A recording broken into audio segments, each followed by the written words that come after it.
the Secretary, Vet Mehta, the Assistant Secretary, members of the core committee as well as the first and second year members for their tireless commitment. I would also like to thank all those who have taken time of their busy schedule to help judge different rounds of festival, and the 6 distinguished speakers who have been featured in this exhibition debate. I end with the hope that the Xaverian Debating Festival continues to grow from strength to strength in the times to come, and that this year's inaugural edition starts a rich legacy of debating excellence. Once again, a warm welcome to the debate which you will be witnessing soon, and wish you all the best. May God bless you. Thank you, Father, for those words of encouragement.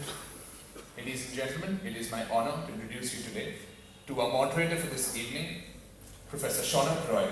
Professor Roy is presently an assistant professor of management at st.Xavier's College.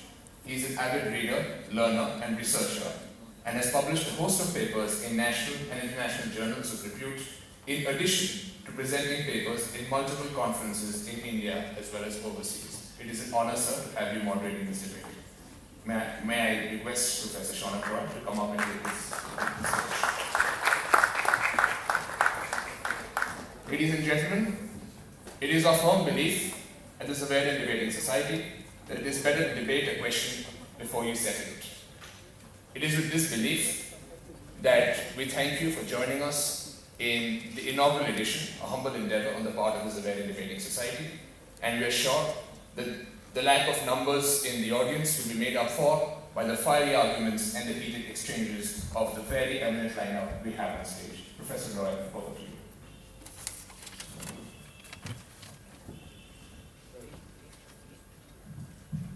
Audible? Yeah. So once again, a very warm welcome to everyone present here. The erudite panel. Well, one of the advantages of being a moderator for such a panel is that you don't have to do anything, and yet you get to be the rock star at the end of the day. So this is one of the biggest advantages that I relish. So the time that is provided to each participant that will is 4 minutes, and plus a minute for finishing winding up the deliberations. So.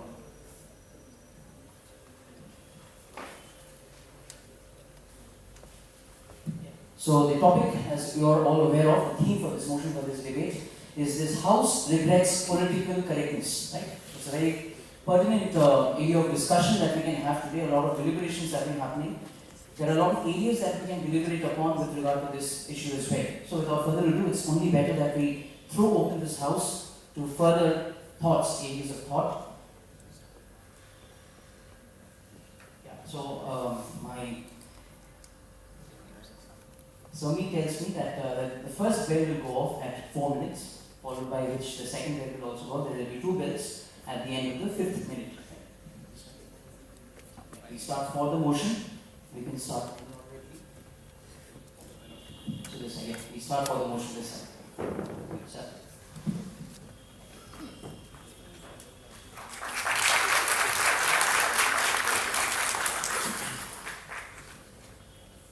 Mr. Chairman and Mr. Moderator, and my dear friends, the topic as we see on the screen there reads, "This House regrets political correctness." So the first and foremost task that comes to me is to lay that backdrop and try to understand what political correctness means. It is something like towing the line of thoughts, actions that are presumably and perceptively acceptable to the community or an entity, and especially those in power. For example, some 1,000 years ago, when Jesus Christ preached his message was politically not correct. For example, a few, maybe 150 or so years ago in this country, when people raised their voices against the practice of sati, their voices and their thoughts were politically not correct. For example, in this state and in other states of the country, even in the present era, when artists sit down with their pen or their pencil to either write or even draw cartoons, but they end up with products which are politically not correct, they often end up behind bars.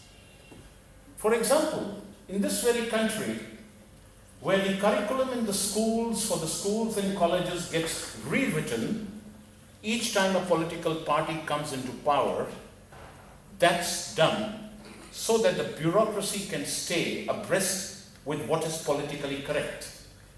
So what really is this whole bucket of political correctness? It's doing things, speaking things, even thinking in a particular manner, acting, projecting, bureaucracy supporting it in a manner that is generally acceptable. You break away from the general trend, and that's something which is politically incorrect. This House believes that political correctness has essentially and is germane to the issue of acting, speaking, doing things in a manner that are not in sync with personal integrity. You feel driven to say something, but you shall not say it because it is not politically correct. It is not at all the case of the proposers of the motion to say that we can indulge or use language that is insulting. Our education teaches us, and that education should be good enough to tell us what should be spoken and what should not be spoken. But beyond that, if there is a dictate that is given either by those in power, and sometimes even legislatively, as some legislations have been passed in the country of Canada, which define how and what we should speak in some particular circumstances, that is total denial of an individual's right to expression, right to freedom of speech, right to personal freedom of thought, right to behaving in a manner that a person should behave. Whenever across the entire world, and in our country too, dharnas have been held. Dharnas by those in power are deemed to be politically incorrect. But without those dharnas and without those agitations, nothing moves forward. That's an essential part of democracy. Democracy requires that I have and you have